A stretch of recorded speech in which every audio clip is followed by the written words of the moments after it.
Les projections de l'AP-HP que nous avons pu consulter font craindre le pire dans les semaines qui viennent. Actuellement, 1484 patients Covid sont en réanimation en Île-de-France. Dans 3 semaines, il y aurait, selon ces projections, 3470 personnes en réanimation.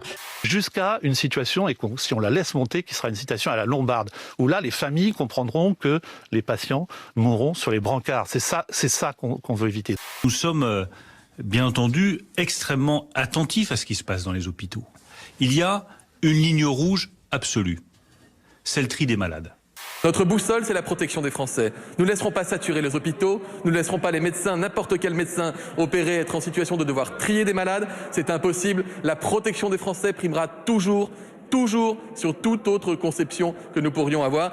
Nous allons sans doute vers un confinement beaucoup plus large, en tout cas un vrai confinement, là où on n'était pas dans un véritable confinement, parce que je ne vois pas comment, avec la hausse que nous connaissons, nous pourrions passer à travers. Si on fait un confinement dur, il faut une grande pédagogie. Dire que d'abord, ça ne va pas durer des mois, ça va durer quelques semaines. Si on serre les coudes, si on serre un peu les dents, on aura au bout de ça la lumière. Un confinement dit dur n'aurait aucun sens supplémentaire puisqu'il ne sera pas respecté. Il ne peut pas l'être. Et de surcroît, on sait qu'en enfermant les gens chez eux, on propage davantage le virus. Donc je vous propose de commettre un délit sous les yeux des forces de l'ordre qui ne diront rien. Je vous propose de vous embrasser les uns les autres.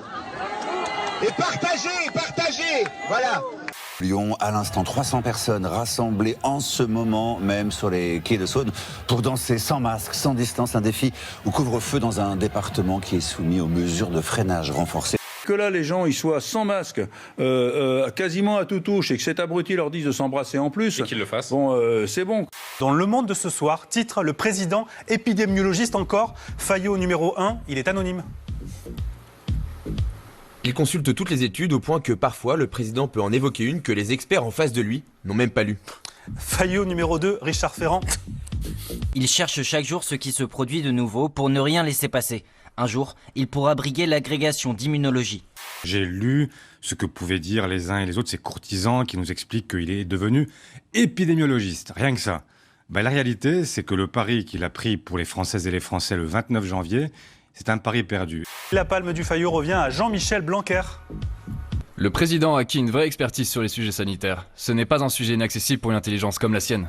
Dans ce document officiel, à l'entête du centre de formation de la police du Var, on demande à une dizaine de candidats de se mettre à la place du brigadier-chef Dupond-Moretti, accompagné des gardiens de la paix Darmanin et Castex.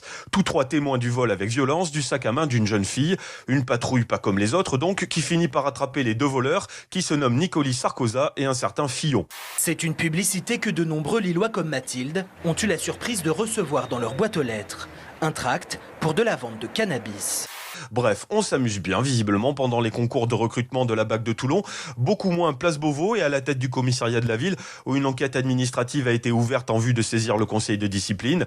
Je suis heureux de l'hilarité et l'enthousiasme que ça déclenche chez mon collègue, parce que il est bon de rire dans les cimetières. Ça vient, attendez, en 2022, votez pour moi et vous l'aurez tout de suite. Sur le prospectus, différents types de cannabis sont proposés. Un contact sur le réseau social Snapchat et une adresse sont même indiqués afin de pouvoir retrouver le point de deal. Je vous signale un détail qui a l'air de vous échapper. Je suis dans l'opposition, mais je ne demande qu'à gouverner. Est-ce que vous vous en alliez, hein? Pas tous, je vous aime bien. Mais à changer de ligne politique et garder votre humour à 2 balles pour vos foires.